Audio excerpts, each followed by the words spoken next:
नमस्कार. महाराष्ट्र योजना कॉर्नरमध्ये आपल्या सर्वांचे स्वागत आहे. आजच्या व्हिडिओच्या माध्यमातून आपण बघणार आहोत की लाडक्या बहिणींसाठी अतिशय आनंदाची बातमी आहे. कारण जुलै महिन्याचा जो काही हप्ता आहे तो आता लाडक्या बहिणींच्या खात्यांमध्ये जमा होणार आहे. रक्षाबंधनची भेट म्हणून हप्ता दिला जाणार आहे. आता कधी जमा होणार त्या संदर्भात तारीख ही जाहीर झालेली आहे व फिक्स करण्यात सुद्धा आलेली आहे.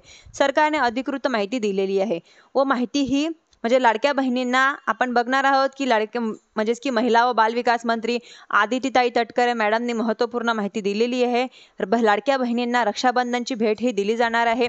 माननीय मुख्यमंत्री श्री देवेंद्र फडणवीस साहेब, उपमुख्यमंत्री श्री एकनाथ शिंदे व उपमुख्यमंत्री श्री अजितदादा पवार यांच्या मार्गदर्शनाखाली मुख्यमंत्री माझी लाडकी बहीण योजनेच्या सर्व पात्र लाभार्थ्यांना रक्षाबंधनच्या शुभ मुहूर्तावरती जुलै महिन्याचा सन्मान निधी म्हणजेच की 1500 रुपये वितरित करण्यात येणार आहे.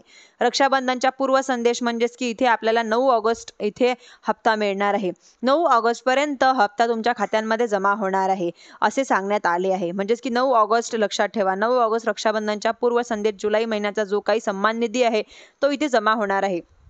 रक्षाबंधनच्या शुभ मुहूर्तावरतील सर्व पात्र लाडक्या बहिणींच्या बँक खात्यांमध्ये डायरेक्ट बेनिफिट ट्रान्सफर दावे म्हणजेच की डीबीटी प्रणालीद्वारे हप्ता वितरित केला जाणार आहे. धन्यवाद.